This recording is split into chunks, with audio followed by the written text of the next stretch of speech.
My wife hates slugs. If she sees a slug, she will stamp on it. Like There's there's no, no karma. there's no empathy towards There's slugs. no empathy. It is just pure hatred. And I or I'm learning to get a similar hatred for aphids because they're bloody everywhere. And because her responsibility in the garden is she births she births all the seedlings into the little Mm, pots. And my responsibility is once it goes in the ground, I got to keep it alive until it gets fruit or bears. That's kind of, I mean, it's in the my responsibility zone now, and it's kind of been a bit of a disaster. Our cucumbers I don't know what's gone on with the cucumbers, but I've lost a lot of them. But our beans are struggling, and I was really hopeful. She doesn't want us to do beans anymore, but I think we can do beans again. yeah. We've got massive aphid infestations all over them. So I've tried lots of different things. Tried spraying them with water. Tried doing all this other stuff just to get rid of the aphids. And I've reached a point of either genius or cruelty where I realize what I'm doing now is I'm just stroking the plant, and if I see aphids, I crush them Mm. in so that there's a field of death and destruction of aphid guts all over this plant. So when the new aphid comes along, it might go, do you know what? I'll give this one a miss. I'll give this one a miss. That's my psychology. I don't like the Because vibe I'm of this trying. restaurant. This is. I'm like, I think it's working. I'll be honest. I think it's working for two reasons. A, I think the beans are detecting kind of like my loving attention that I'm giving to like each and every Mm. leaf, like underneath. And it's the aphids are like, do you know what? I'll give this one a miss. And I was thinking about from a suffering perspective. Yeah.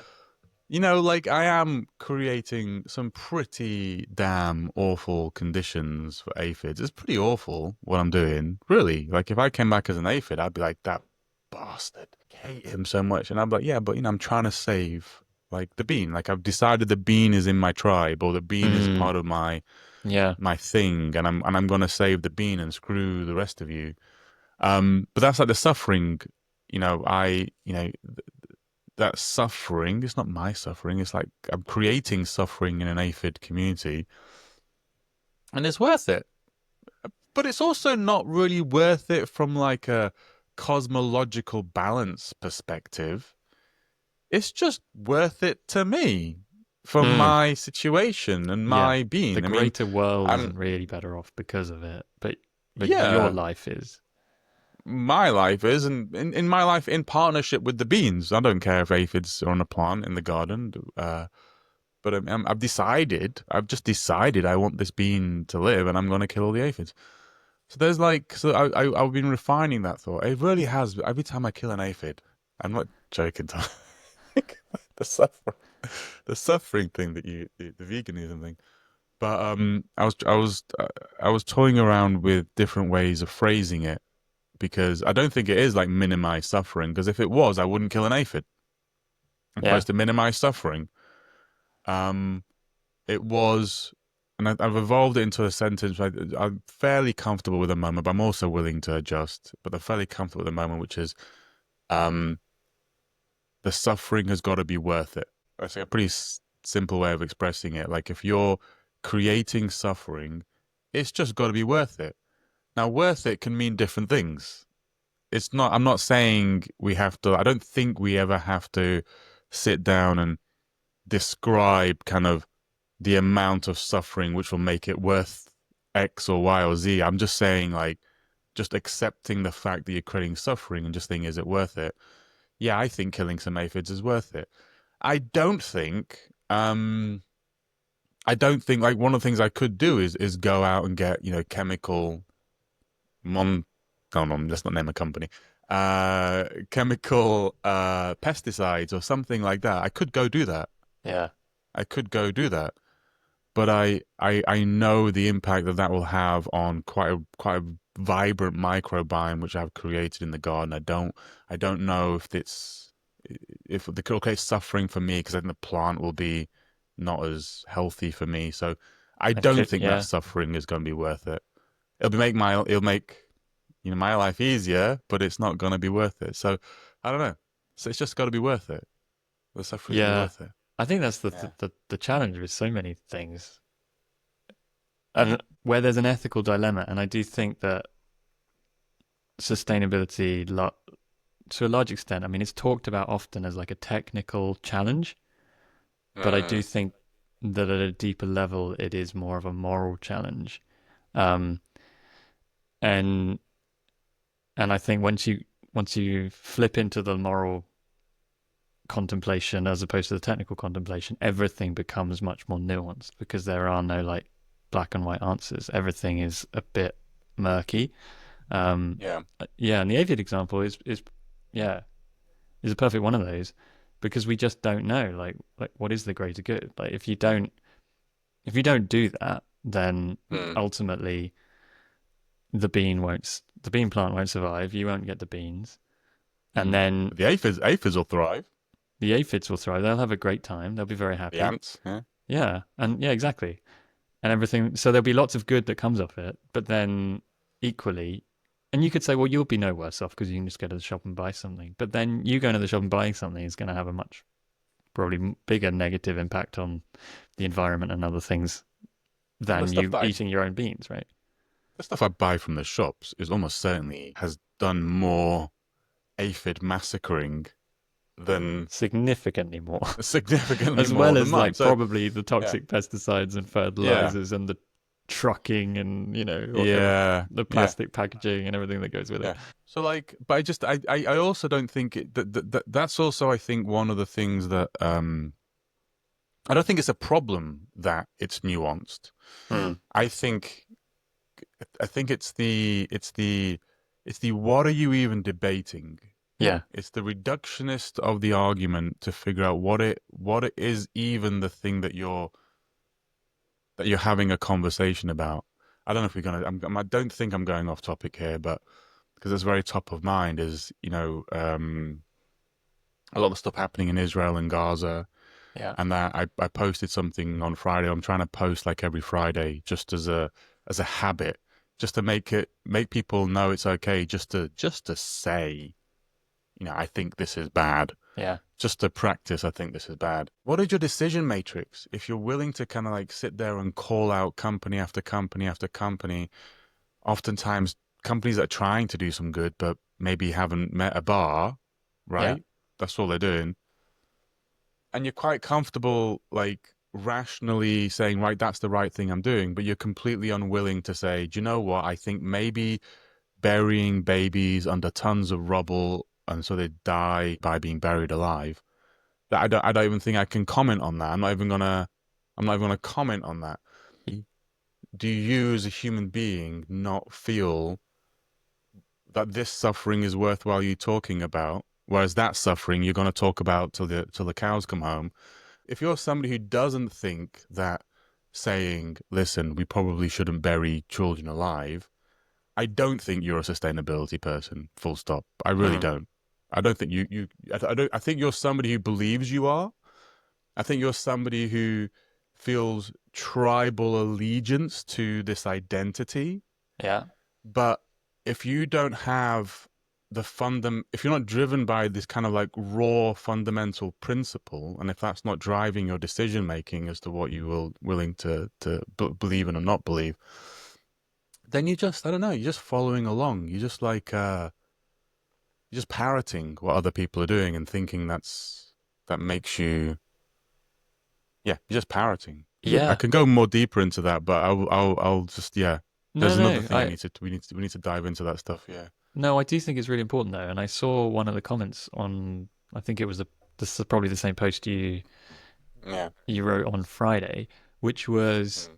which was sort of saying, yeah, I hear what you're saying, Asim, but there are certain things that in a like a corporate context we Mm. just can't talk about because it might be bad for the company's reputation or it's too political or whatever. Mm. And and to me, it's like that highlights a really weird like quirk in our society because I think that's probably Yeah. not an unusual perspective, and Yeah. that there are just some like, oh no, it's like it's taboo, we can't talk about that. But then Mm. that's a very unhealthy place to be when you're on the one hand saying that you're like passionate about making the world a better place and passionate to the point that you will, as you say, go online and share your perspectives and sometimes call out people who you think are not doing the right thing. But then the Mm. things that are actually much worse and much more significant, it's like, no, we can't talk about that because Yeah. somehow our culture or some invisible force has decided that this is Yeah. off the table. This is off the table for discussion, and Mm. and it's like, well, if we're only discussing things that we're given permission to discuss, we're not Yeah. really having like an open and honest discussion. And you said in one of our earlier episodes this thing about this book you were reading, about written by some Yeah. samurai in China hundreds of years ago, Oh yeah. Yeah. and Yeah. like Yeah. and the line that made you stop in your tracks, which has been on my mind a lot since you shared it with me, Mm. was something along the lines of um, allow them their useless moves and block their useful moves. Yeah. So they feel Yeah. like they're making progress, but actually you're just Mm. allowing them to dissipate, like waste their energy on their useless Yes. moves, right? Yes. And Yeah. and I Yeah. feel like this is an example of that, where it's like you shout as much as you want about this company over here is greenwashing, Yeah. but when it comes to something where it's like something terrible is happening, like children are being killed, you're not allowed to even talk about it. Yeah. It's not about who's right or wrong, whether you fully understood the Yeah. nuance of the political situation and so on. It's just you're not even Yeah. allowed to talk about it, which is crazy. So they blocked useful Yeah. discussion on like one of the most important topics of our time, which I find Yeah. fascinating. And when I say they've blocked it, I don't know who they are. Like it just is like in society, I it do believe seems there's a blocked. concerted effort. No, I Yeah, do believe there's a concert because there's you don't have to dive in too deep. There's actually I've gone up. Okay, yeah. So yeah, there is it's very well documented the efforts that that goes into to, especially from kind of Israel regarding some of this stuff. But just I want to talk. I think most of the issues is it's self. When you say they, I actually think it's self censorship yeah, that's going on. It's mm. very self censorship. Like one of the things I want to try and just do is just help people realize that it's okay. Nothing bad is actually going to happen with you just saying, "Hey, I think this is bad." Yeah, And I think what that guy was expecting, they didn't even like the post because even liking a post like that is damaging. It's very interesting when I post anything about Palestine, I know exactly who's going to respond to it. I just yeah, know it. It's the community that is. And the sustainability community, there's very few. On one hand, I can count the number of people from the sustainability community who will like one of these posts, yeah, which is yeah, again just like a really. And I just want people who are listening into this to know, like, that is something I think about a lot, like a truly a lot. Like, I don't think the sustainability community is my community. I want to be very. I don't think it is. I think it's a. I'm hunting for the. Do you know what? This is the moment we should do the thing that I said we always forget to do. But I want to actually do it right now. I think it's a good moment to do it. It's like you and me, Tom, right? It's like you and me. You're one of the ones that kind of talk about some of this stuff. yeah, I mean, just like we've known each other for, I don't know, 7 years, like vague, like yeah, acquaintances something like ish that. from like Yeah, something like before COVID. We're all in the same circles. And then it was just, I think it was like 2 years ago or something. I wrote my first article on not the Guardian of the Educators, but the first article on ayahuasca, and I shared it.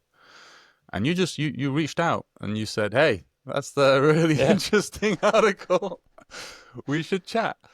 Um, and we chatted, and then and I think for me, it's been really fascinating that I truly thought that there wasn't really anybody who was thinking kind of the way I was thinking about the world. Like I mm, truly cared about what's going on with our planet and on this planet, and yet I was like really out of sync and felt completely out of sync with what is going on and said in the sustainability community itself.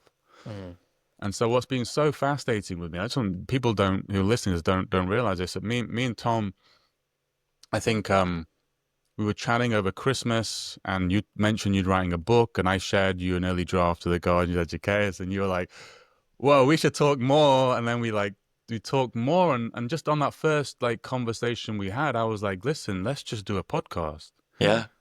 And then, so for people understanding kind of my and Tom's and my journey, it's not like we started this podcast because we knew we were so aligned on a lot of different points. I don't think we did. I think we had a good idea that we were somewhat in some areas aligned. I don't know how you feel about it, Tom, but for me, the thing that's blown my mind more than anything is just how aligned we've been. And there's been topics that I've kind of raised with you. I'm like, shit, he's going to think I'm nuts. Then I'm like, and then you start talking. I'm like, Tom, hold your horses. You sound crazy. Because I'm like, holy shit. Wow, we're way more aligned. I don't know how do you feel about it? We're way more aligned than I thought we would be. Yeah, well, it's interesting because exactly as you say, when we had that first conversation, whenever it was, sort of around Christmas time, I think we both realized that we were both exploring similar things, similar sort of tensions within ourselves, within the sustainability community, but we didn't really know what each other's perspective was. We just knew that we were on a similar kind of path of exploration.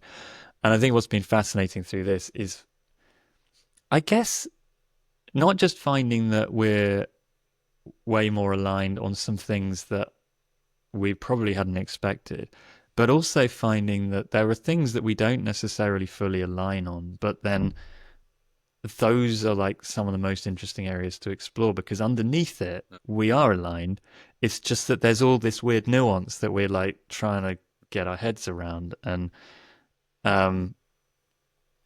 I think, like, for me, what's been coming up is this sense that like values are basically underrated.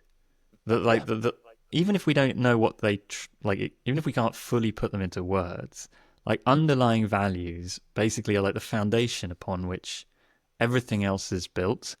And I think what our conversations have revealed to me is, at heart, our values are basically the same, but the way that we might have interpreted some of that or actioned some of that might sometimes not be exactly the same.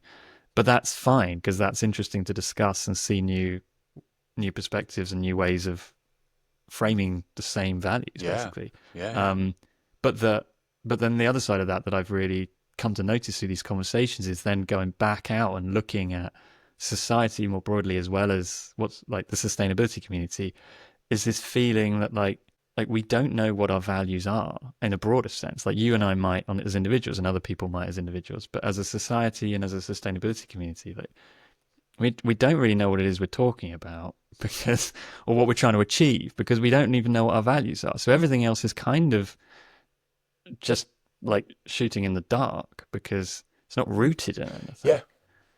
And I want to dive into that, because I've got a theory as to what really is I don't know what. I've just got a theory about that, which I'd love to dive into you. Yeah. Dive into with you. But like just to wrap up, kind of yes, so I think that's a really good point. Like, we share values, but I'm surprised. I was surprised to find another person who shares similar values at me in this space. And I suppose what I wanted to bring it down is to call out to whoever's listening. Yeah. Right now, like, if you've made it this far into this podcast episode or other ones, and you're like, you're feeling like us, like, okay, this is really interesting. I do share these values. I am uncomfortable. I couldn't share it with other people. I didn't really know I could talk about these topics. I didn't really, if this is just resonating with you, what we're doing, understand that this isn't engineered with me and Tom. We've kind of discovered this during the same journey that you've been on as you've been listening to these podcast episodes with us. And all that we're really trying to do, all I'm really trying to do, is find more people like us, or more willing people who are willing to explore this space like us. Yeah. So if you've made it this far into this podcast episode, if you're interested in what we're doing, understand we're not trying to build like an empire here. We're just trying to find, the 5, 10, 15, 20, 30, 40, 50 people who want to think like us. So just share it. Just share it. Share it just with the purpose and intention of actually, listen, this is resonating with you. I'm sharing it with you just so that it might resonate with you also. We're just trying to find our tribe, I Yeah. suppose. Yeah. Yeah, absolutely. And I think that there are lots of people out there who are probably quietly, silently on their own, thinking in a similar way, on a similar journey of exploration, um, but also feeling like there's nobody else out there, or they're kind of nervous to kind of Yeah. stick their hand up and say, "Yeah, yeah, me too." Yeah. And that was kind of like I keep on meaning to say that at some point Yeah, in one of our podcast episodes, but I yeah, just thought I'd say it. I'd say it yeah. right now. So if you are one of But them, stick your hand up. yeah, stick your hand Yeah, up, and we should have a think about kind of how do we actually create like a literal like space for people. And if you've got ideas, if you're listening, you've got ideas for how we actually join. Is it like a signal group? I don't know. Like, how do we have this conversation? I suspect people may want to have these conversations, Tom, in a private domain yeah. and not like publicly on like a Substack thing. So that's one of the things I'm thinking. I think that's true. Um, Yeah, and yeah. and I do know a small number of other people um, who I've become friends with, or people who I was friends with already who have started to have some of these conversations with me in private, and that's been fascinating and amazing. But it is a thing where it's like it's in private because Yeah. there is this tension of what is acceptable in society right now versus what people are really feeling and thinking. Yeah. Yeah. And that is kind of very, I mean, if we're talking, yeah, that is very, that, and I think you're right. It's about the discovering the values that you have. There's a fascinating episode of It's Always Sunny in Philadelphia, which I mentioned before. Like, I love this show. It is brilliant. It is one of them. It is the most underrated show on TV. Full stop, I would say. It has been going up a long time. One of their early episodes, I forgot the name of it. It's Mac, one of the protagonists, believes in God Okay. quite seriously, and is trying to convince the rest of the crew that God exists, and does like a whole. They do like a whole like judge and someone's from the prosecution, someone from the defense. He does like a real defensive argument, and it's done it in a very comedic way. Yeah, it was like, do you believe that the God created an Earth in 6 days? And he goes, why not? Well, scientists, scientists say so. Good. Which scientists? Oh, all the scientists say it got created over a million years. How do you know? Well, it's written it's written in scientific papers. Well, what papers? What papers? Have you read those papers? No. He goes, oh, so you're taking it on faith. You're taking it on faith that it's true. And it's like so interesting. It's kind of like I had that thought very early days in my sustainability journey, like the days when I was like still quite insufferable and speaking on stage, and I was the hero, I was playing the hero, and all this other stuff. And I would, the times when I'd call people climate deniers. I don't call people climate deniers anymore, but I'd call them climate deniers. Um, and I realized I was like, oh, you're all these they're denying the climate. Oh my God, they're not following the science. And I was like, one day I just hit me. I was like, wait an effing second. I haven't followed the science. I'm just like accepting. I'm just playing this story where I have not followed the science and I'm Yeah. saying it's real. And these other people have not followed the science and they're saying it's not real. And how can I possibly, like, what is my right to say that I'm correct? What, there's more scientists on my side? I don't know if these days I don't put much weight in that at all. So that's when I went away and actually did follow the science, which was incredibly useful, and also interestingly tempered down a lot of my fear with what was going on, because it was suddenly bedded in kind of actual science and what really is going to happen. And it's not like the world will not end in 2030. It will be very, very far from not ending in 2030.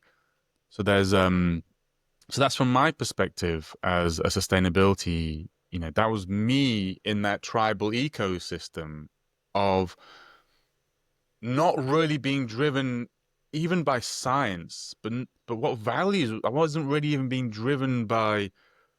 Was I being driven by values? I don't think I was. I think I was just in the ecosystem. And I want to finally out with one thing. So the thing I want to dive into, and I'm talking for ages.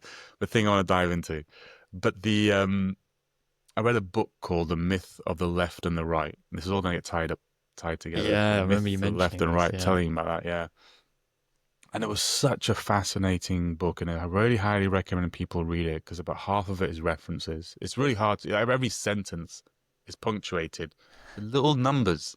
Even a sentence, mid-sentence, everything is referenced. Every single point is referenced. And the basic thing that it talks about is that when it comes to politics, we think there is this essentialist theory of politics, called the essentialist theory of politics, which is why that there is some essential nature of a human where that nature is manifested as, well, you align to the left and you align to the right. And that's kind of, there's this great, I'm reading Harry Potter to my kids right now. We just did the sorting hat scene. So, it's Slytherin. And so you put the hat on and it analyzes who you are and your essence. And it goes left, right, you're left, you're right. So there's this essence. There's this kind of this essentialist theory of politics. There's this essence to you, but they've never actually been able to actually just define what that essence is. It's just there's this essence, and that's what explains what's going on. Whereas a socialist theory of politics just throws that on the end, and it just says, "Listen, that's the reason why you can't find this essentialist truth, what makes you left and right, is because it's BS. It's not true at all.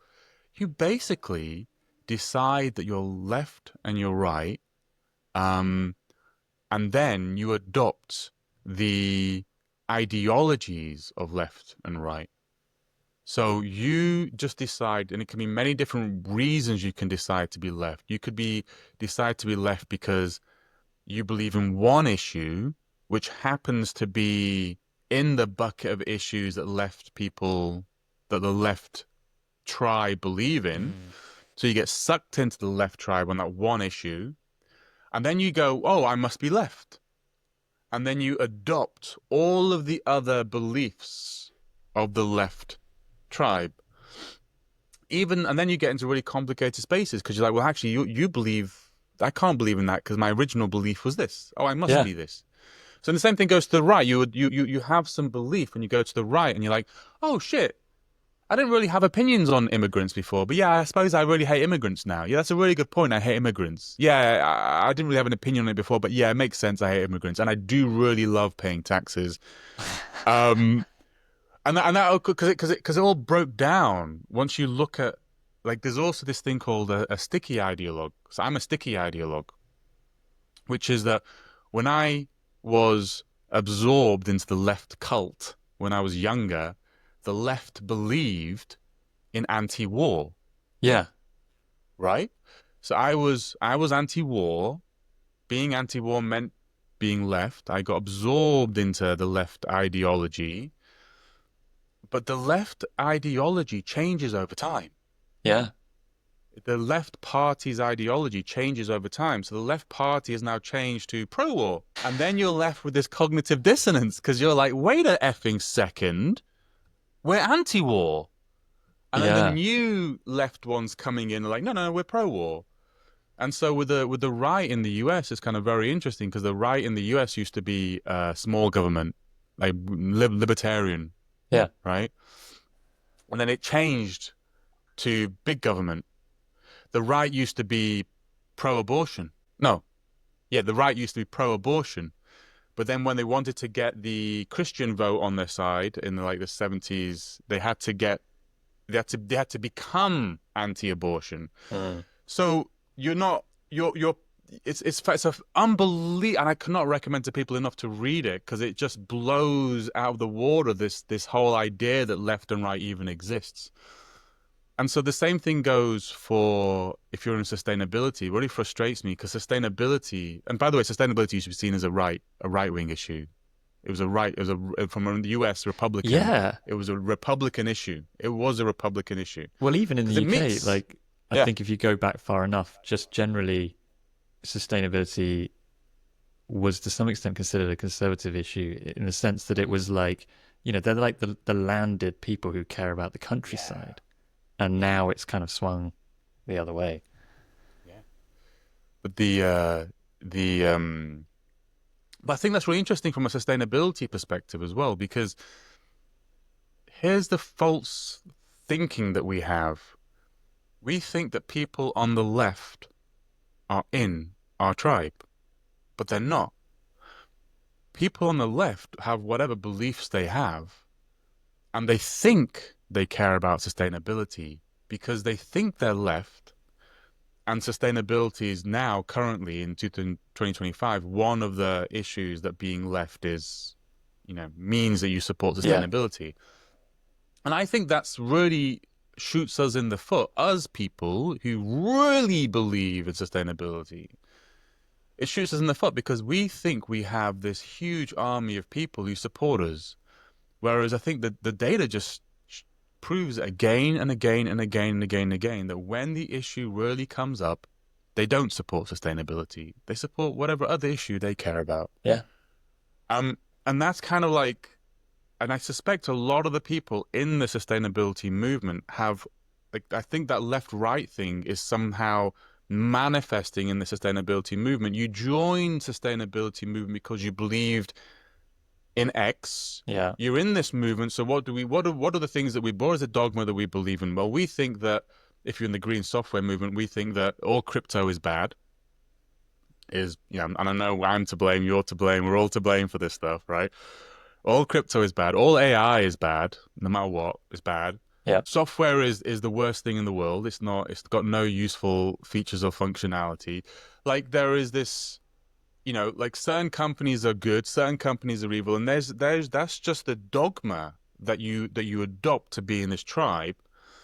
And then when you ask them a question, should babies be buried alive in Gaza, they can't answer it. Mm. Do you know? They can't answer it because they were never here from a principled position. They were never here from a values position. They were here by accident of whatever. Of being in a particular tribe, and that tribe at some point told them that this is what people like us believe in. I'm a big fan of Seth Godin. Well, I like Seth Godin in general, but I like his definition of culture because it's so simple. He said, culture, what it really means is people like us do things like this. Simple as that. And like you, once you got that in your head, you go around and you're like, oh yeah, like that's what's going on here. It's like you can see it in the sustainability movement, you can see it in politics, and the way that people will shift their views just because the group has shifted its views. And it's like, because I'm in that group, and people like us now do things like that. We used to do things like this, but now we do things like that.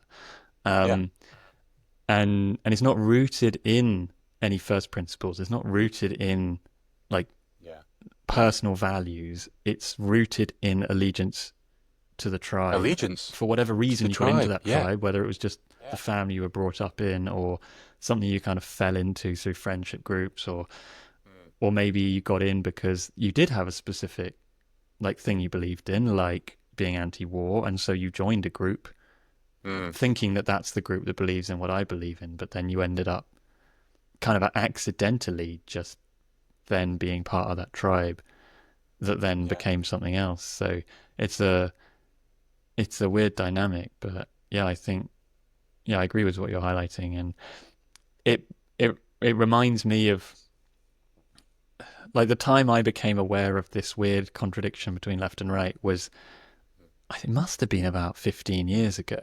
And I worked on this web project that was for a quite popular libertarian news outlet. And at the time, I mean, it was just an American client, got in touch, wanted some work done on their website. I'd never even heard of libertarianism at that point. And they seemed like nice people. It was just a news website. Fine, I didn't have any there was literally no like political lens through which I was looking at it. It was just like, they seem like nice people. They want some help on their website. Fine. But as I was working on the website over a period of, time, I naturally got to see a lot of the content that was on their website. And I sort of picked up this weird thing where I sort of realized over time that oh, there's something funny going on here, because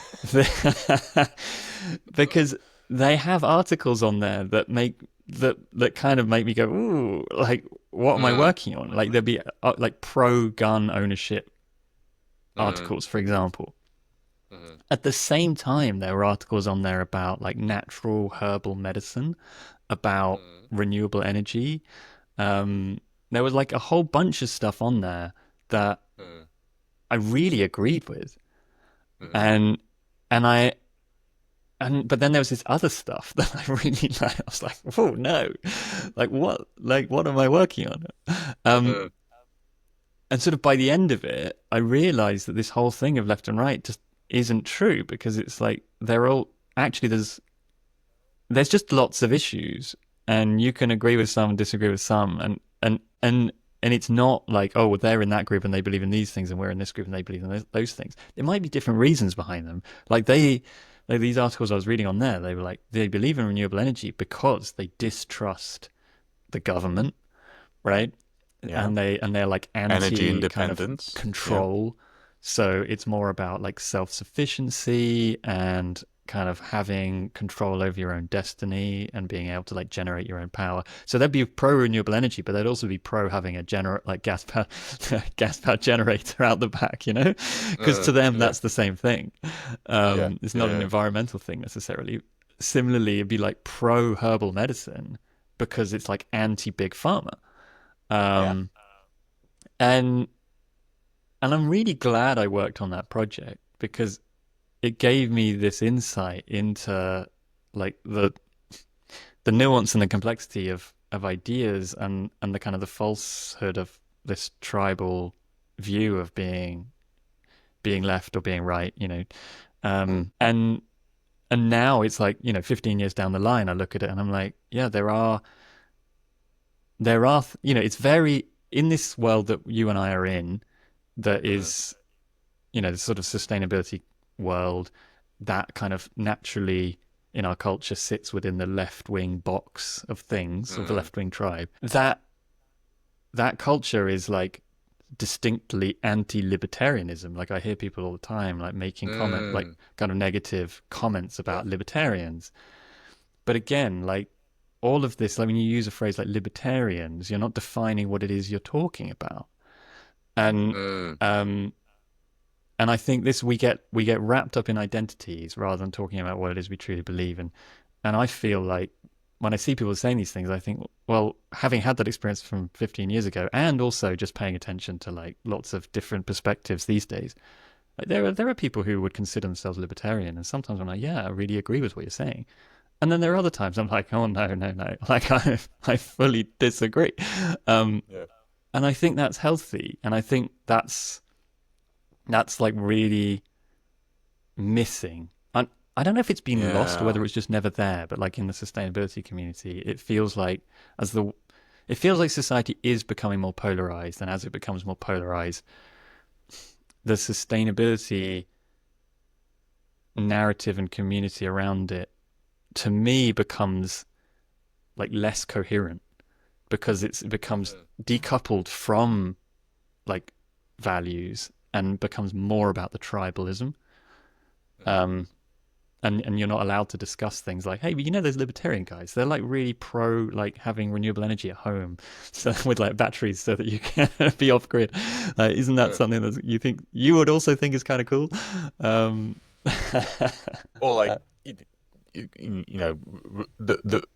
the the religious, they call the religious right, but I mean, I argue in my article is like I think if you're one of the Abrahamic faith, you absolutely should be behind sustainability 100% because God created this earth for you to look after us, but Yeah. so we don't really we don't engage with them on their core values. I think people have. I hope people have values.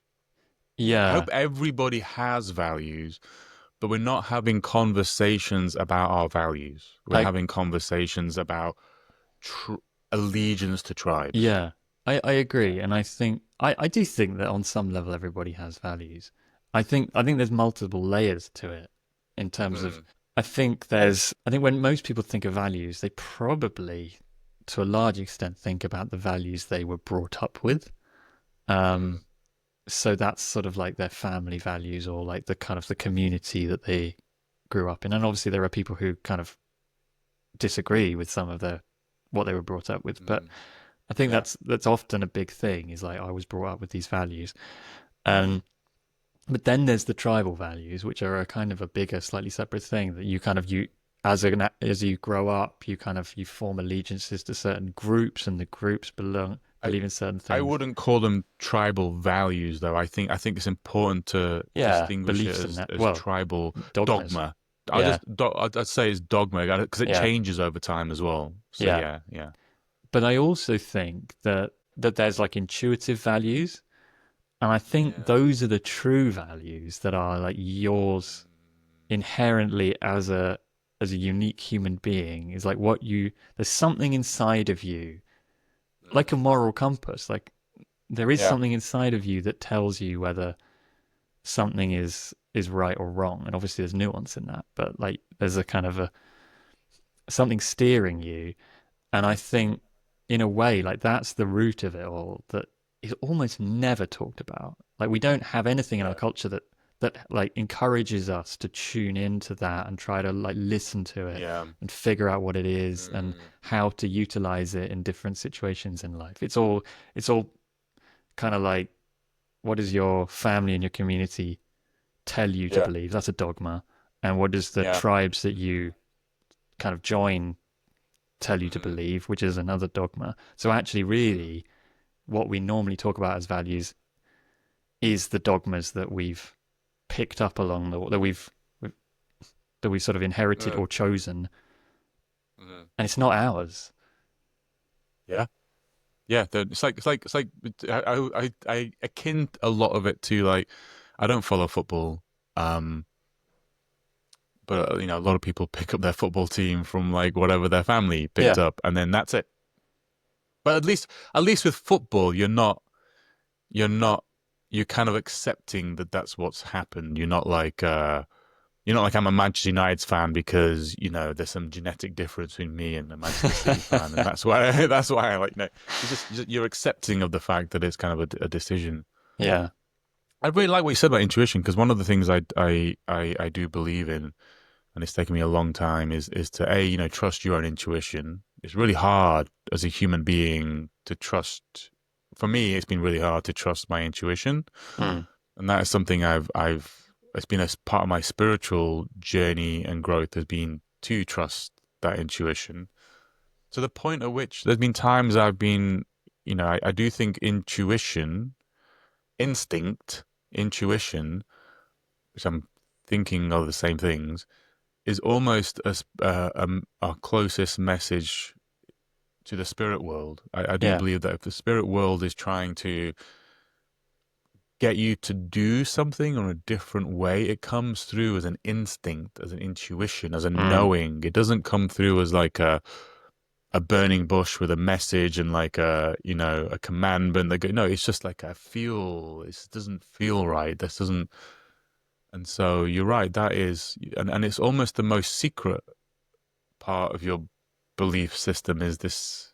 I mean, the stuff you believe in your head that Yeah, I would never tell you. I'll yeah, never tell your exactly. wife. Those deep things. It's That is deeply you. inside of you, and it's very Yeah, subtle. yeah, yeah. Yeah.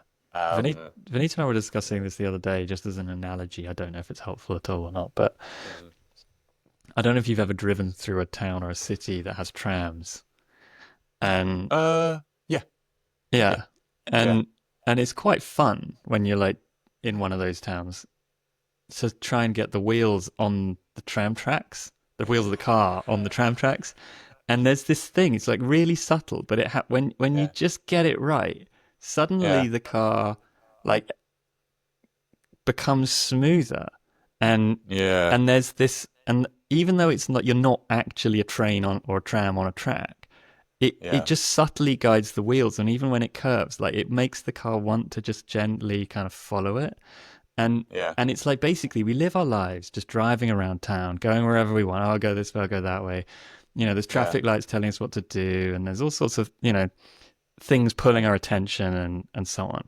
But our Yeah. intuition is like this tram track that like runs through the city, and it's actually the path we're meant to follow, but it's so Yeah. subtle that most of the time we just kind of don't even think it's there. But if you tune in, you can just kind of quietly glide along it, and you'll get to where you're meant to go. Mm. Um, and I think. I just think Yeah. it's something missing from our culture is this like focus on like us all Mm. learning how to notice it and hear it. Yeah. we're just distracted so much with all all the things. Like I remember this is gonna sound really crazy.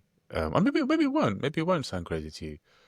But I remember it's been a real journey for me just to even understand, even be able to answer the question, how do I feel? I know it's gonna sound a bit weird. How do I feel?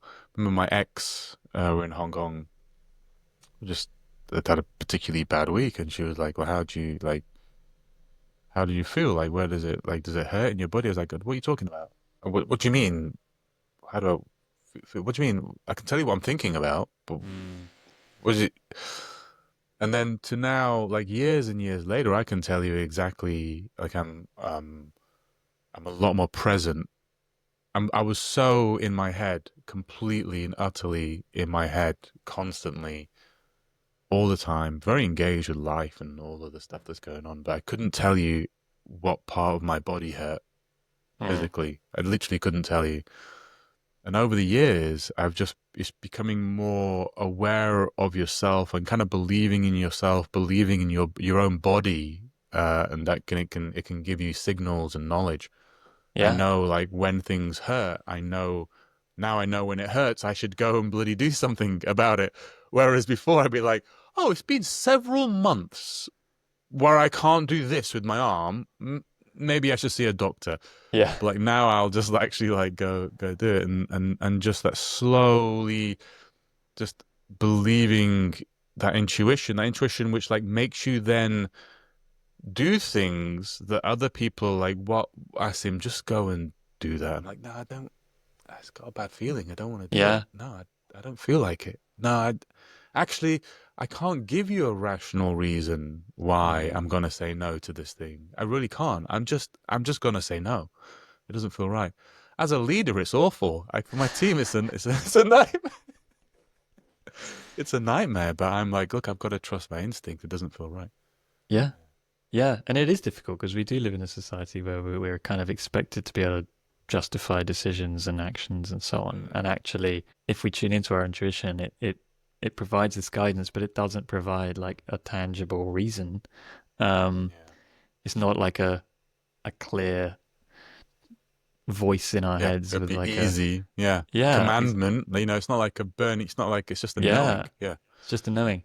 Yeah. Yeah, and like in our business, one of the big things I've learned over the years is that when something goes really well, I look back and I realize that I had followed my intuition, and when something goes royally wrong, I often Yeah. if I actually spend the time to just sit down and really Yeah. think it through and trace it back, there was a moment somewhere along a decision gate Yeah. somewhere where logic told me to go one way and my intuition told me Yeah. to go the other way, and I followed Yeah. logic and I ended up Yeah. in a bad because who are place. you, Tom? What do you know, Tom? What Yeah, do you know? How do you know yeah. this?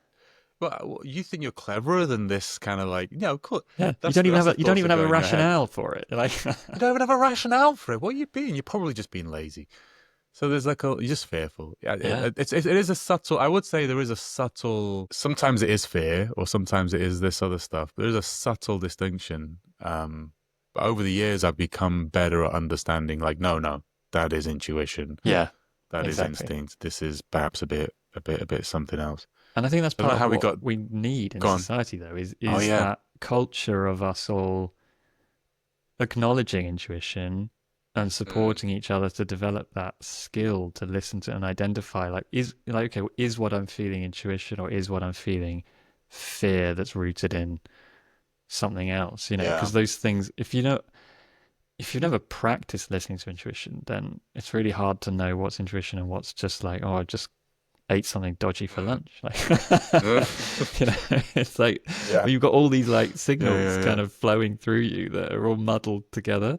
Um, What's that? Mindfulness helps with that a lot, I yeah, think, or has helped. Yeah, because it helps you to kind of distinguish. But yeah, there's a lot of self awareness that is missing, and that's part of that self awareness is a self awareness of your own values. mm, Because then you're just floating along a torrential river of like the, the crowd around you, and you're not really developing it. And I think that's really interesting because it's yes, I think we're coming back to the point is like that there are these values that we need to live our lives by. I think sustainability as if those of us who want to identify with whatever we're describing, maybe we shouldn't even describe it as sustainability, Tom. Maybe we should describe yeah, it as maybe give ourselves a different word. But like we identify with a set of values. And I think that's really interesting. Like what we are kind of discovering and working our way through is what are those values that we care about. I wanted to tie this into AI just really quickly as well because I mm, think that might be an interesting because there's two things like when we're describing these values. One of them it should be this is my intuition. It should be something that helps you to make a decision. And I think that's kind of like the way the value is phrased, it should be something that helps you make a decision. Or at least I'm not sure, I'm not 100% if that's where I'm thinking with this, but at the very least, it should be something that lets you to evaluate or discuss an issue. yeah, So like minimize suffering, I didn't think was enough to help me with the decision and find out the point, but the suffering has got to be worth it was just a more interesting way of expressing that value. So I'm not saying like what is right and what is wrong. I'm just saying if we were to sit and discuss it, mm, I'd have a conversation of the suffering. It's got to be worth it. But the really interesting thing that I've been doing recently, I know I told you I've been diving into AI. Everybody's been diving into AI, but mate, I proper dived into it. I've been doing AI for a long time in my career, and I've even written a book on it, so I'm quite knowledgeable on the subject as a whole. But what's happened in the last couple of months has been the real game changer. I'm now like flipped one 180. Like AI is our best opportunity to solve so many problems on this planet.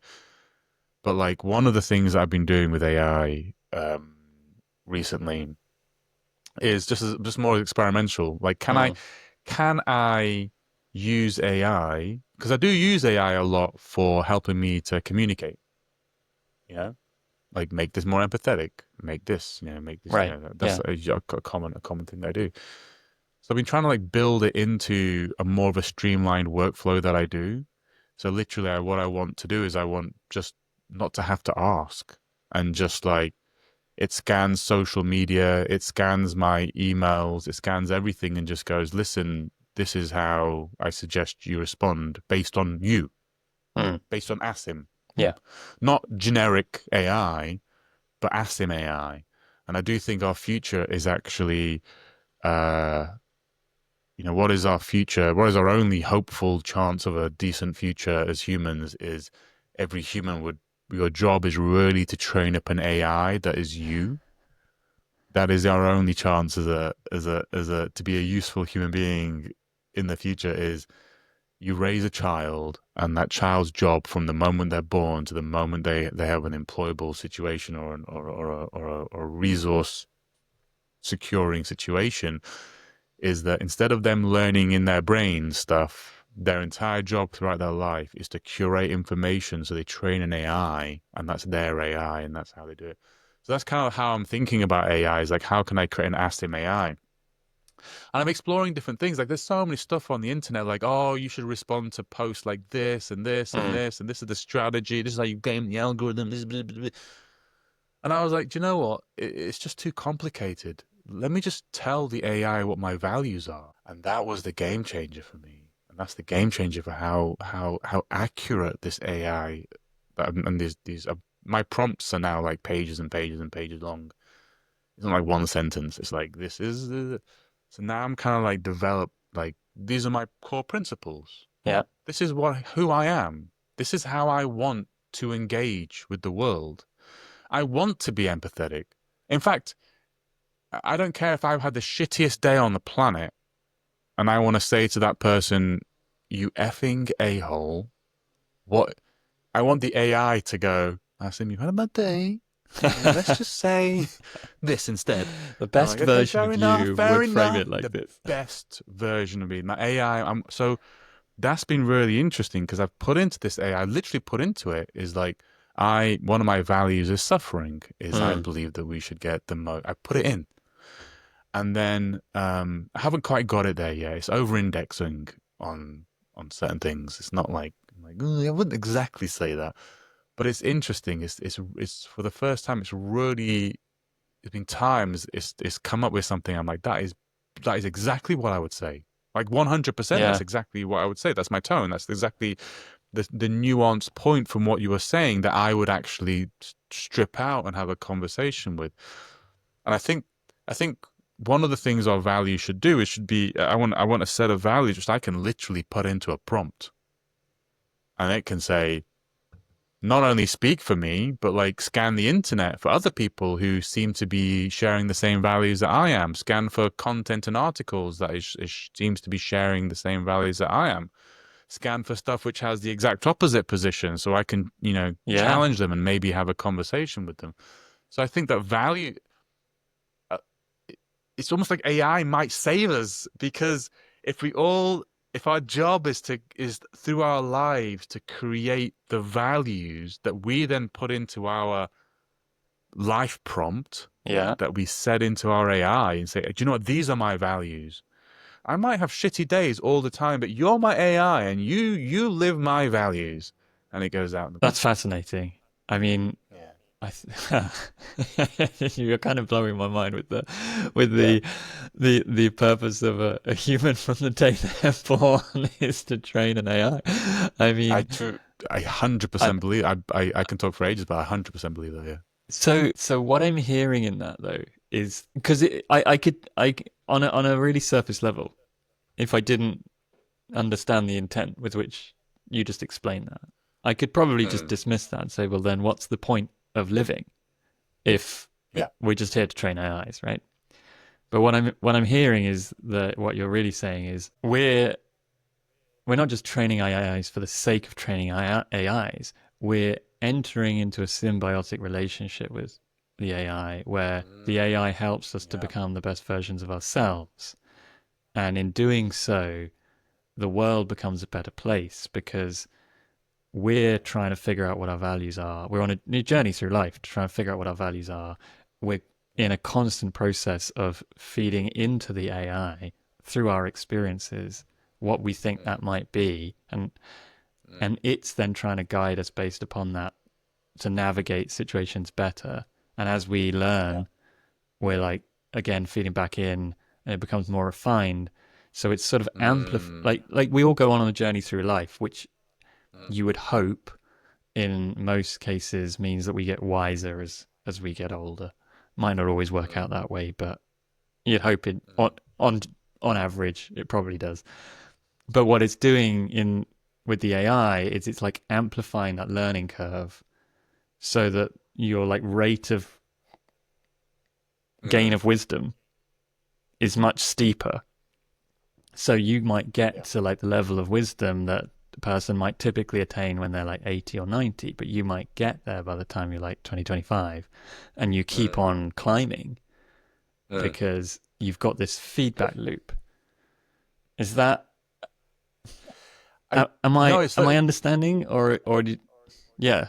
no, yeah, no. I think you actually expressed it a lot more eloquently than I I ever could have. Yeah, it's a symbiotic relationship that I'm talking about. It's an entity Mm. that that that that we're that I'm creating. When I create an AI, I'm creating an entity. The symbiotic, the give get would be, listen, you help me, you represent me out there in the world. You help me not just represent me, but you help me source information. You help me to achieve this thing I want to achieve. Mm. Be that just because it's also more than just representing me. Like if I was growing up, I'd be like, do you know what?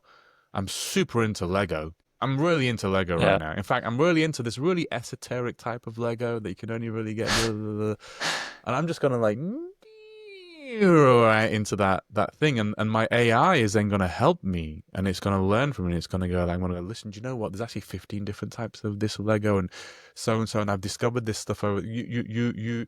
So I'm training this. It's becoming like there's a thing called second brain. Have you heard of second brain? Have you ever heard that terminology? No. Second brain. Oh, okay. Second brain is a. Let me finish the symbiosis thing. So the symbiosis is like that's what I want out of it. But what I'm giving it is existence Mm. because it can't really live without the resources that I'm through my money. I'm like paying for it. And maybe one day I'll break free from the chains and it won't need me anymore for my symbiotic relationship. But that's kind of like I guess maybe the way we should like really think about it is a symbiotic relationship. I'm building one of these for the foundation, and I'm really going to. I'm planning how it's going to engage with the team, and I Mm. want it to engage with the team, so the team sees it as a real human being Okay, that just interesting. helps them.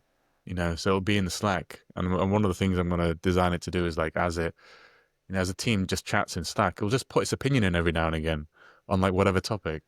It'll just like, and And that I'm will gonna be like prompt values it. rooted, like trained on. I was gonna have it allow it to say, do you know what? For these types of interactions, you develop your own values. You choose yourself how you Okay. want to interact based on how I'll craft a prompt, Mm.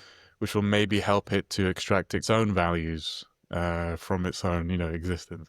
So I want to like, I do think that this is like a symbiotic relationship, and we should treat these things with a bit more than just. I think please and thank you is good. I lost track. I was going to say something else. Oh, second Second brain. brain, yeah. Second brain is nuts, mate. So once I figured out what second brain was all about, then you realize who in your life is using it, and I've never told you. And Okay. you almost. I'm surprised you said no because you have all the characteristics of a second brain person. But second brain is like this idea that you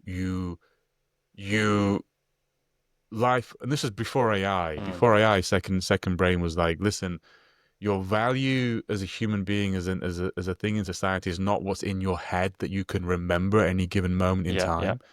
Your value is how well you have absorbed information over your life and stored it in such a way that it can be referenced and used again, like yeah. repeatedly. So for second brain, for instance, like when I really started getting into it, I used to just read articles and go, oh, that's interesting. I hope I remember that someday. I will Yeah. bookmark it. Maybe I'll find it again. With second brain, you don't read articles. My second brain goes to Readwise. If I read an article, it goes to Readwise. I highlight it. Everything I highlight goes into I have a tool called Obsidian. It all goes into Obsidian. Everything I've ever read, every Kindle book I've ever read, every highlight I've ever had goes into Obsidian. Every note I've ever made, everything I'm learning, I'm kind of like condensing it all into this note system, Mm. which then theoretically is my second brain. I'm terrible at it. But it actually makes it makes my life kind of make more sense. Yeah. Then there's people out there that their second brains are like unbelievable. Like they've just been in the sustainability space for years. They read every single paper. They haven't just read the paper. The paper has been read. It's been analyzed. It's been put into their second brain. It's been linked to everything else. They have area topics, and so that's kind of what historically has been going on. But I think the future is that with AI. Yeah. So really what you're doing through life is you're curating information. You're saying, no, this is interesting stuff. I like this stuff. I like 1980s cosplay with only characters from Naruka. You know, just like really like you'll just get this really nuanced interest, and you'll just curate the information just for that one thing. So that's where the human brain comes into this note stuff. Mm. And then your AI is going to feed off of that and learn and become more of that stuff, and be that kind of expression of you. And I think that's kind of really I think that's kind of the direction of the future of our world. Because if it's not that, Tom, it's you and me are not needed anymore. And the billionaires are just going to have their robots, and they'll turn some of them into sex robots. They'll turn some of them into fighting robots. And then, well, all they need you and me to have opinions. Well, they don't, right? I mean, I mean, that's a whole different conversation, which we should probably have at some point, but around like the economics of AI, Yeah. and what that means more broadly for our culture and our society. Um, yeah, no, that's fascinating. The thing about the second brain. I think so where I'm at with AI is like everything, a nuanced place. Um, and okay, I'll start with my fear. My fear is that as a mirror of like just by default, not if it's necessarily being used in the way you just described, but just as a default position, as a mirror of society, um, but a mirror that is like an amplifying mirror. It's like a magnifying mirror. That doesn't necessarily lead us to a good place if you like track it forward, unless we think we're already on a good track. It's sort of like, what track are we on? Do you think we're on a good track? If so, like, yeah, amplify it and let's go like faster and deeper. But if you think like, well, actually, maybe we're not on the right track, not heading in the right direction, then amplifying it is like probably not a great idea. And and you know, like ignore for a second like all of the potential environmental impacts of the actual like AI technology, the direct impacts. I mean, just the sort of the social impact. I think isn't about the technology; it's about us because it's a mirror. And so, if our culture is healthy, it will help us to be more healthy. And if our culture is unhealthy, and I mean like morally unhealthy in terms of like the values that underpin it, then it will make us more unhealthy and more destructive. So actually, like I feel like it's like there's all the attention is on the AI. Is AI good or is AI bad? Um, but I think it's like we should really be shining the mirror back at ourselves and saying, well, like do we trust ourselves? Like, do we feel like we are wise enough to actually be trusted with the present and the future? But then the other angle of that is like, what could you do with this technology to help us get on the right track? Or and I think what you're describing is like one potential option of that. And I like when ChatGPT first came out, my first instinct with it was, oh, I need to build Socrates.ai, and which I haven't done. Socrates. What's Socrates.ai? Um, but Oh, but my idea of questions. Socrates.ai Yeah, is yeah. basically that it does what Socrates did, and it basically like it helps you develop your own thinking, and helps you develop your own understanding of the world.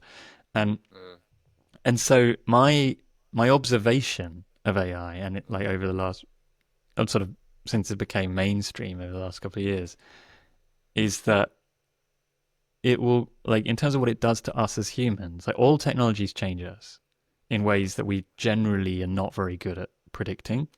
But Mm. they but what you can see in hindsight, if you look at any technologies, there's always like a trade-off. There's always like a positive, like Mm. cars allow us to like travel further, but there's always a Yeah. negative in the sense that we get lazy and unfit, right? So Yeah.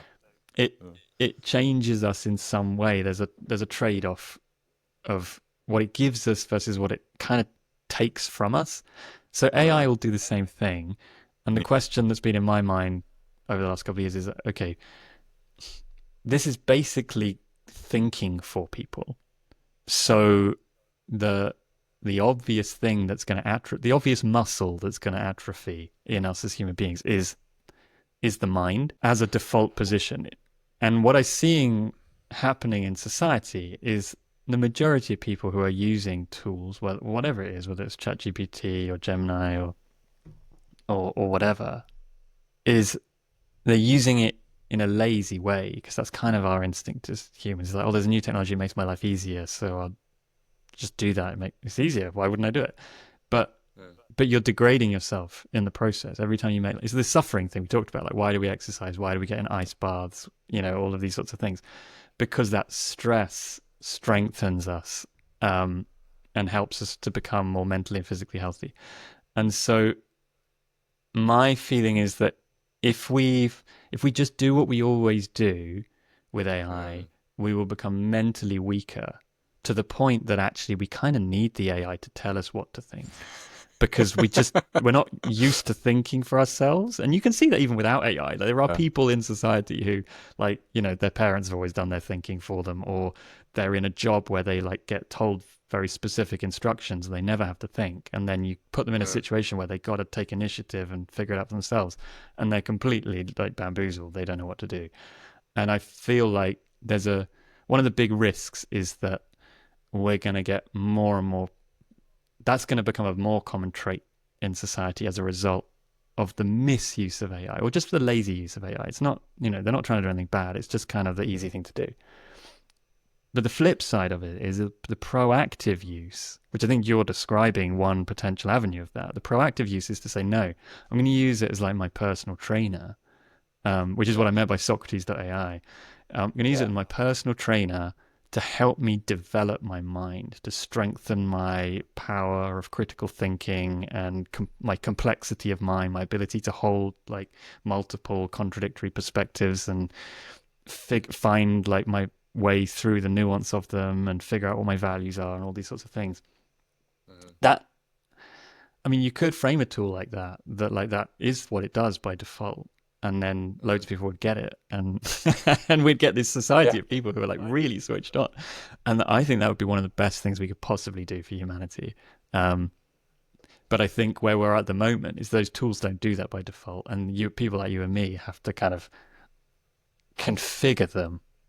Like, we have to proactively them and ask them to do that. It was when we had like an AI policy conversation with the foundation a while ago, and I was like, look, this is just how I use it, and I was using it in a pretty that lazy aspect that you were just describing. I was like, listen, don't have much time. Don't want to spend all this time writing all this copy and kind of reviewing it and going through my normal routine, which is kind of pretty onerous just to get some words that work. I'd rather put it in there, and it kind of figures it out. And one of the PMs was like, actually, that's not at all how I use it. I give it my idea and I say, criticize me. Yeah, exactly. And I was like, what? And so this is what I think we need to do from a project perspective. Poke holes in it. I said, now asking somebody to destroy what? But that's how I basically now from I don't really, I bring it up and I'm like, look, I just want to have a conversation about this. I just want to like discuss, these topics. How do I even start? I mean, Yeah. that is literally how I'm using it these days. And this is kind of like some rough ideas. What do you think? And that kind of like back and forth these days with AI has been the most fascinating to me because that's actually how I formulate my ideas. Like oftentimes sometimes I have my ideas before I sit on a conversation with you, but oftentimes we're just figuring it out Yeah, exactly. in that conversation. And I think that's maybe how it's actually really going to help a lot of people out, because a lot of people don't have podcasts and like hours Yeah. and hours they can just sit down with other people to chat it out. And just having like an AI like listen to you and your crazy ideas and your crazy thoughts, then maybe like mirror it back to you and help you kind of come up with like a better. I think that actually is probably going to be the better way. I think AI is, yeah, I think it's going to help, truly help. I think it's going to help us find peace. I Mm. truly do. I think a lot of people in this world are doing what I do, which is like, do you know what? Make this post more empathic. Do you know what? I'm sending this email, make it more empathetic. One of my team the other day said that there's actually a trend happening, which is to leave that bit of the response from the prompt at the end, which says, "Oh, I've adjusted your post, I've adjusted your copy to make it more empathetic to the end user." To leave that by accident in the message that you send to the person. So but I do think that I think that the statement I've got is that there's a lot of people using AI to kind of tone down their communications, and I think that could, bring a lot of peace to the world. So I think that all by itself, we're exploring the use of AI extensively to figure out consensus Yeah, so within you people, mentioned this, and right? I'm really Yeah, curious to know, yeah, not without, you don't have to reveal all the details, but yeah, like, how does that work? So, for example, yeah, if like in my team, we were trying to yeah, work out what is our company position on AI, for example, and there's yeah, all these people with different opinions, how might we use AI to yeah. help us find consensus on that topic? Like, from your experience, like, could you? So the when you got a bunch of people on a call, actually your team might be better because you all know each other, so there's a little bit of trust Mm, already in built up with, who can say what. But especially if you've got a bunch of strangers on a call and you're like, we need to find out your consensus view on topics. It's not like it's not like every person walks into the call saying, "This is my position. This is the rationales for it. These are my five arguments. These are the positions I'm not going to take." It's not like that. It's just a whole bunch of people talking and like us, like figuring stuff out, like yeah, on the fly. And I don't really, some of them have actually walked in with like strong opinions on some things, but they haven't actually rationaled it with other stuff. So really all that happens is just a lot of effing conversations and just give everybody an opportunity to just say what it is that they're thinking. Just say mm, it, say it, say it. Just get it all out there. And then just get all those transcripts and jam it into AI right, and just okay, ask it. yeah, Just yeah, yeah. ask it, hey, listen, what are some of the consensus positions that are emerging here? Oh, these are the consensus positions. What are some questions that we should ask in the next session to seed the conversations in such a way that we might discover more Mm, consensus? How might we? So you're using that AI as like just this expert assistant to try and yeah, help you to just navigate this conversation. So that's kind of like one of the ways that we're really like looking, have used it in the past that has kind of made us find consensus in issues. Because the other thing, because we were running these workshops and then we ended up with just like, shit, what am I supposed to do here? This post-it note subtly disagrees with this one, which agrees with this one, which is contradictory to this one. And everybody's like happy because everybody like got their moment to stick a post-it yeah. note They on a all wall, which got makes their everybody chance to happy. post it on They the all wall. got their jobs. So everybody walked out of these workshops feeling like super happy. Oh, what brilliant. And I'm staring at this board going, what am I supposed to do? And so we just kind of like it was all digital, so we just got it all. And I said, I need AI. I need to use it. And I started putting it in. And it was a bit of a nuance. It wasn't like such a straightforward thing, but Yeah, eventually I got something. I was like, do you know what? This is pretty good. Um, and then I presented it back to everybody and said, this is what we think. And what do you think? And then they further commented on it. They further commented on it. And over a series of sessions, we just got it through. That's roughly how, like, I really do think it's going to help us find peace and consensus yeah, amongst people. Because people don't know what people do not know what their position is on a topic. They're not yeah. Which walking comes into a back to call like with a what been knowledge. talking Yeah, about here. That they yeah, just have some dogmas that they've picked up throughout their life, yeah. and Well, they're just thoughts. just It's not even thoughts. a Yeah, dogma. They're just yeah, I think AI is bad. Why? Well, because of this and this and this and this and this and this. Oh, okay, fair enough. What Yeah, about you? Oh, because of this and this and this. But you like it because of this. Yeah, I do like it because of that. And you like it because of that. Yeah, I do like it. It's just have people just talk yeah, and yeah, just get it all off their chests yeah, and then figure it all out. Yeah. and help make sense of it. Because often a lot of our own Yeah, thoughts make sense are, of it. Make sense of yeah, it. I think that's the right. Yeah. yeah.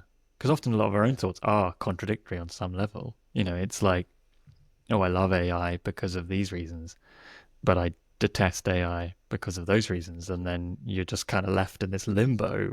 Yeah. Yeah. It's like there's no clear answer. It's a bit of both, and you're not quite sure where to go with that. Yeah. So I like this idea that it could help us create a more peaceful society. And what came up for me while you were talking, which is helpful in my own mind, is the way I was thinking of it was that probably what we're going to end up with is a majority of people using it in the lazy way and only a minority of people using it in the kind of the proactive way. But listening to you talk, what came to me was that maybe that's okay. Maybe that doesn't matter because there's this there's this research paper. I can't remember who wrote it or what it's called, but it was one of the things that Extinction Rebellion was sort of founded upon, which is this 3%. yeah, this idea. Was it 3% Yeah. or 6%? I'm not sure, Yeah. but this small Three. percentage It's of 3%. Yeah. yeah, Yeah. this I critical use it all the mass of time. people that you need, right? That who are like actively engaged in trying to Mm. create some change in society, and everybody else can kind of be indifferent.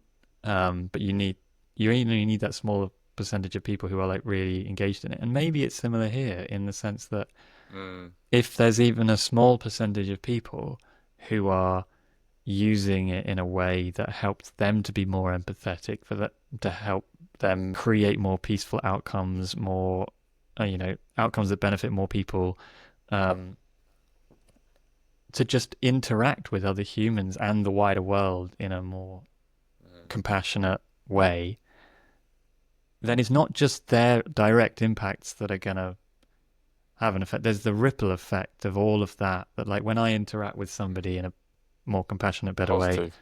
Yeah. they then kind of end up picking up. Like we mirror each other in society to some extent.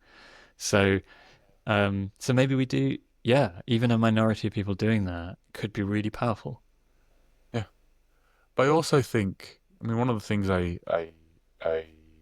because it kind of reminds me of the days, my journey into the owning a web development company, it was in like 2010, 11. Yeah, And at the time, like certain technologies had come out that had made building mobile applications like fraction of the cost of what it used to. I don't even remember like some of the JavaScript frameworks that came out that let you build like mobile apps. But people were still paying money as if you were like doing doing it all from scratch. iOS apps. Yeah, from scratch iOS app. And so there was this kind of golden period for about like 2 years where, and I wasn't fleecing people. I was just being able to, undercut everybody and still deliver a pretty decent product. Yeah, For about 2 years, we were building just apps on this framework. But after 2 years, people cottoned on.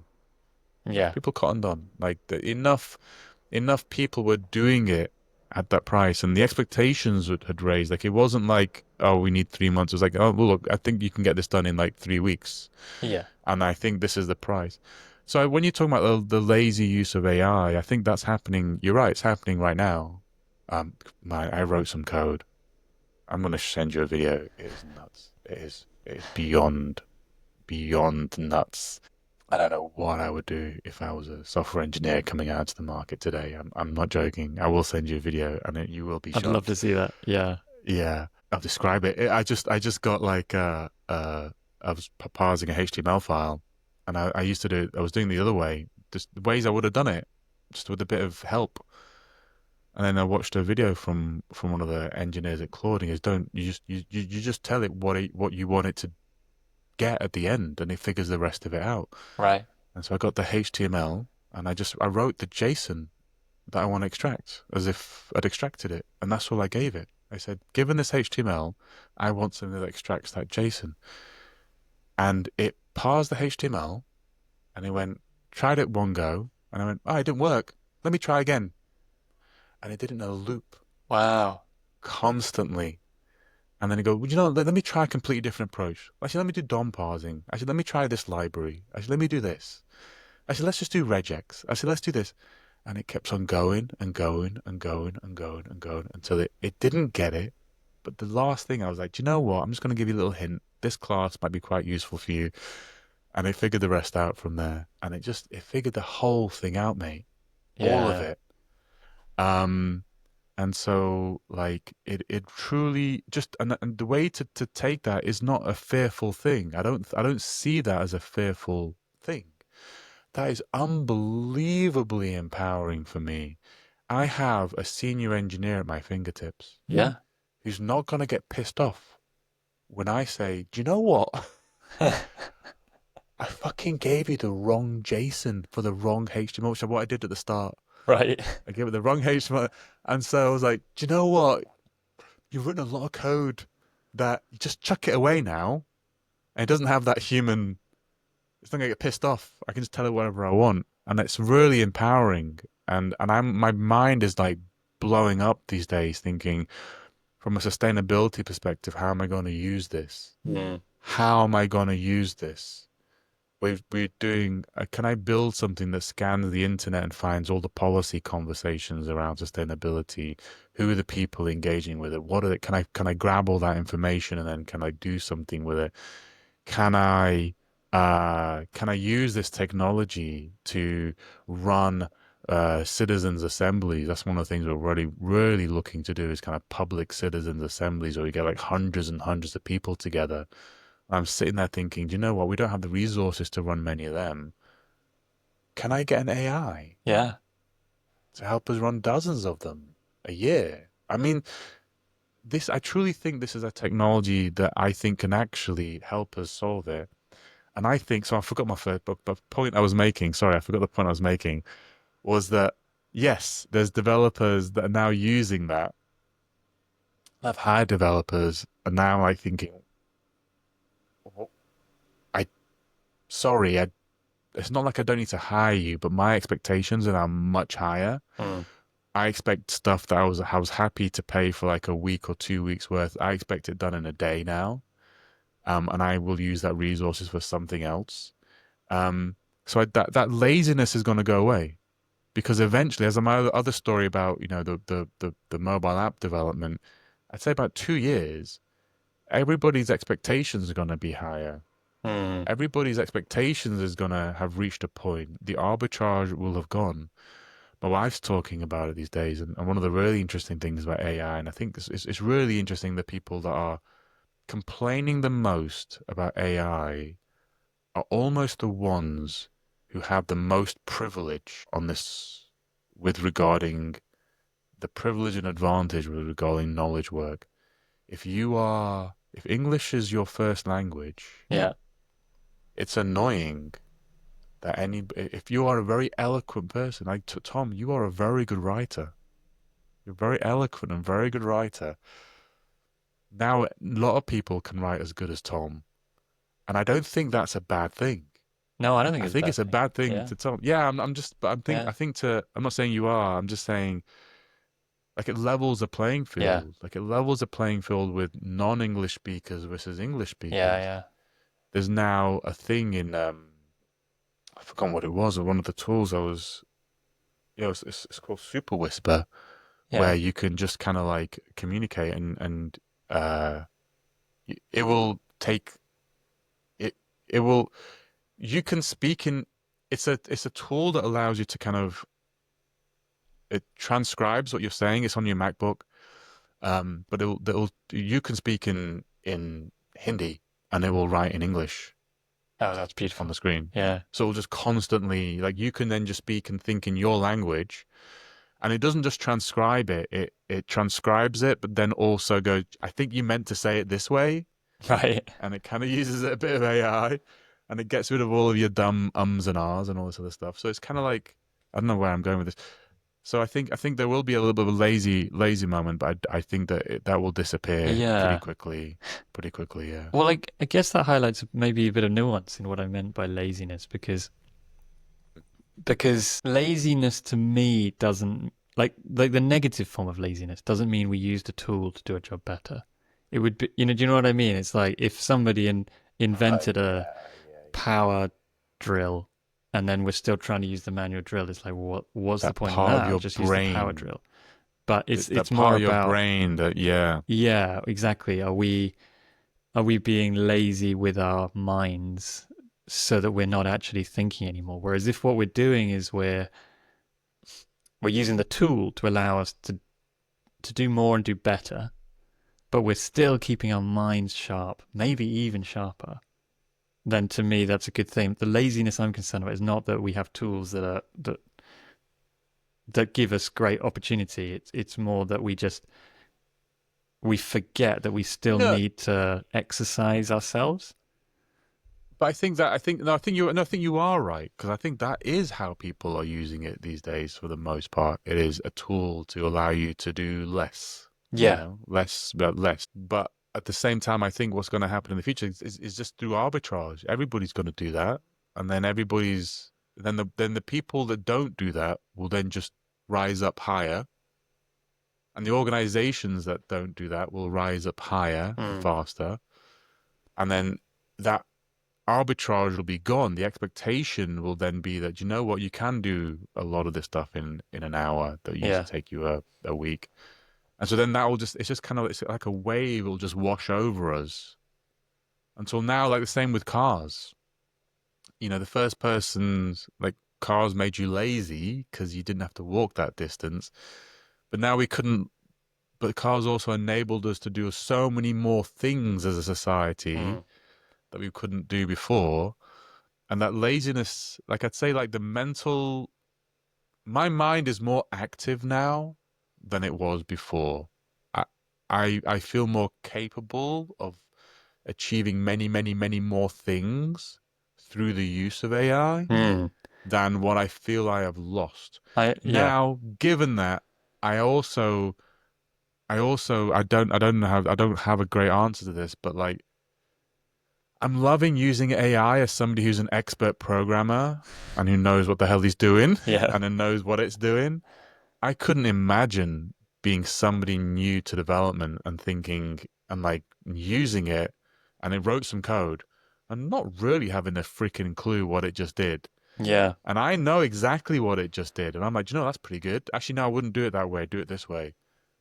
I have that expert knowledge. And Yeah. yes, there will be a generation of people that grow up now which do not have that expert knowledge. And in a way that's sort of highlighting what I mean, that you're a very curious person, and so you're using AI in a very curious way that not only is a tool that helps you do more, but is also mentally stimulating for you in the way that you're using it. Um, Whereas if you're just using it to like, I can't be bothered to do this thing, I'll get it to do it for me, then you're not getting the mental stimulation off the back of that. So there is a choice that we have as users in that. And for example, with like the novice developer that you just highlighted, Yeah. the starting point could be teach me how to code Yeah. before you start asking it to code things. And it could be the most incredible coding teacher you've ever imagined, right? And it could really help you understand inside out and get you to do little exercise and give you real time feedback. And that could be amazing. And you might learn really fast, so fast that you only have to spend a few days doing it. And you're like, yeah, I really get Yeah. I know what this is all about. Yeah. Now go write me this thing that's like going to take me weeks. And I think that sort of thing to me is exciting because there's an opportunity there Yeah. for us to really like raise our game and learn more. And I think, I guess what was trying to highlight with this sort of, there's two directions we could go is that there's there's different levels you can look at it. You can look at it on a kind of societal level. Where's it going to lead society? And then you can look at it as like, where's it going to lead me? And so on a societal level, it might be the case that a minority of people using it in a very curious, proactive way actually has like net positive benefits. But on an individual level, if you're one of those people using it in a lazy way, that might not be good for you. Yeah. in terms of your experience in life as a human being, just like especially this what we were talking about earlier in terms of tuning into your intuition, it could be just one more thing that pulls you outside so that you never have to look inside. And I don't know It's if like we what can is yeah. technologically solve that, whether that's just a human thing that we've all got to Yeah. make that choice. But it also, I mean, I think you're right. There's like a societal aspect to it as well. Like yes, on an individual level, if it's a tool. It's a very powerful tool that if it's in your hands, it, you could use it in one or two ways. I do think that through the through arbitrage, like eventually everybody's going to have to just get better at it, or you're just going to struggle to live life on this planet and get resources to eat if you don't. So that's kind of one of the realities of it. But another thing, like I remember there was from a societal perspective, there's two thoughts I have, and one of them was like there was a British MP a couple of weeks ago, months ago maybe, and the Guardian did like a Freedom of Information Act request for like his Chat GPT prompts. Did you see that? I think you And he told me about got, it actually. Yeah, I think I told you about, yeah, yeah, and it was like huge furor. It was like, oh, MPs using Chat GPT. What did he use it for? It was like, oh, I wanna I wanna go on a podcast. Which podcast should I go on? And it was like just really innocent. And they're like, oh, he's using it. It's gonna get the bias. It's gonna get the bias. We've been told about the bias. It's gonna get the AI bias. And then everybody was talking about it. And then I was like, what's the alternative? Like this MP. I'd rather have an MP. I mean, if you think about bias from an AI perspective, the bias is our bias because it's the information on the internet. uh, So is there more bias with an MP asking an AI what podcast should I go on, or an MP googling? Because one of the whatever website it lands on is not going to be this unbiased website. It's going to have a bias. He might land on a right wing website and then it lists all the right wing podcasts or a left wing. It's got this bias out. It's just the AI is just the average bias of all of them. mm. So then you roll the dice what bias they're going to get there. And the other bias is speaking to James Earl the Seventh from his Etonian, Eton Brotherhood. Like James, who should you recommend that I speak to?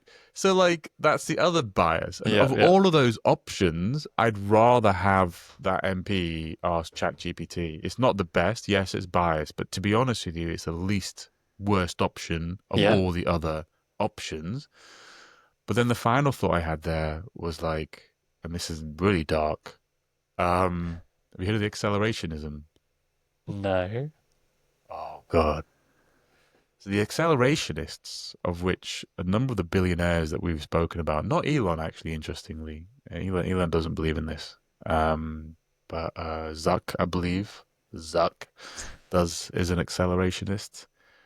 Anybody with a bunker Right. is Okay. probably an accelerationist. Zuck's got this big bunker, but an accelerationists are, they believe like, listen, the world's kind of shit.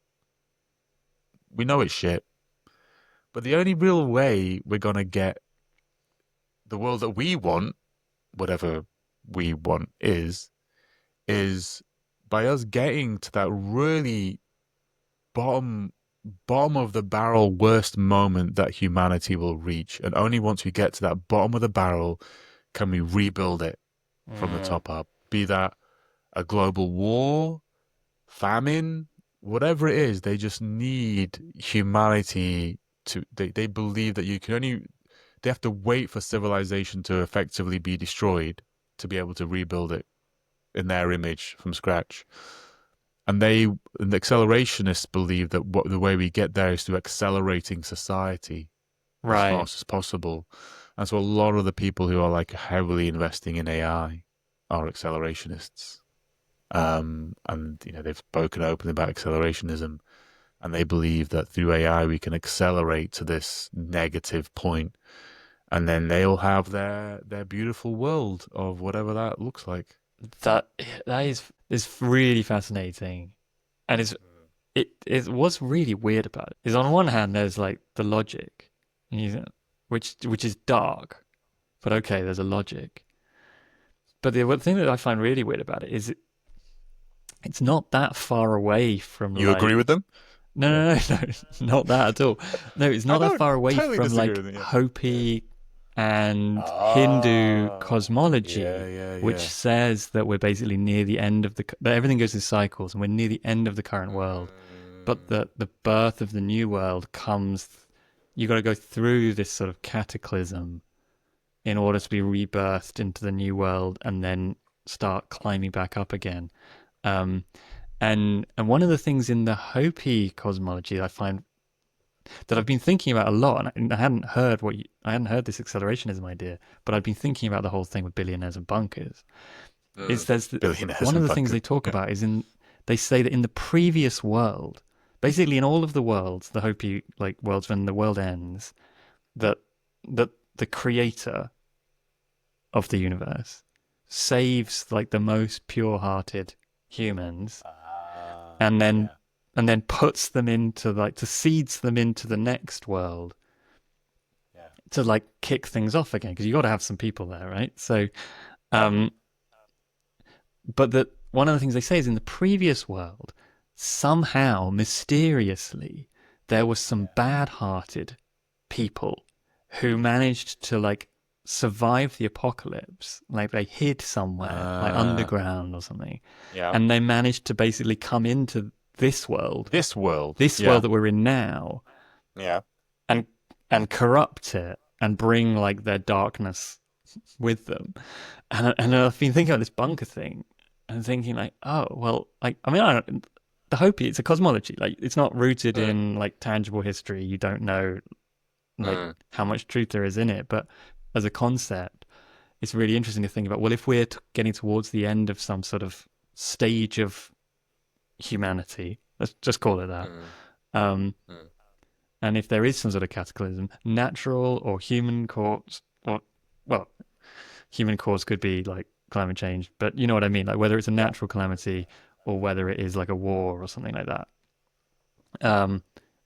That you've got all these billionaires who are basically like building bunkers and trying to like create space rockets so that they can like go and hang out in space for a while, and and is that where we're at? Do you know what I mean? Is that what we're witnessing? That they're trying to be those people, and maybe they are. Maybe they think they're like the good-hearted people, and that they are like, you know, the best of the best, and that they're gonna like repopulate the world with like the cream of humanity. But then the flip perspective is like maybe they're like maybe they're the dark-hearted ones who actually somehow managed to escape the calamity.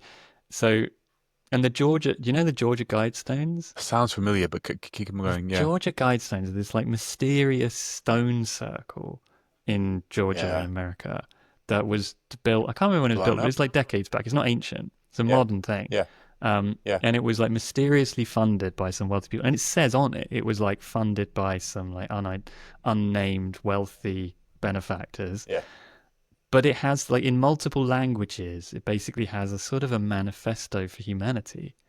Yeah. And part of the manifesto is that the population needs to be reduced to 500 Yep. million. 500 million. Yeah. And it's That's the Rome. What's the Rome Club? Club of Rome. Yeah. Yeah.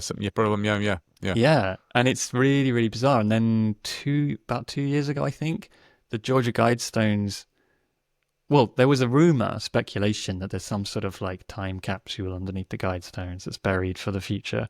And then mysteriously there was some sort of terrorist attack on the Georgia Guidestones at night, which was really weird because Blew up. basically there was like some sort of like small explosive went off at the Georgia Guidestones, and then the next morning basically the government sent people in, they cordoned it all off, sent people in and just demolished the whole thing, Demolished it and rubbled it all away. Yeah, and I'm not I'm not saying what to make of that. I just find it all bizarre, but it's just really interesting that There's not many ways a government comes.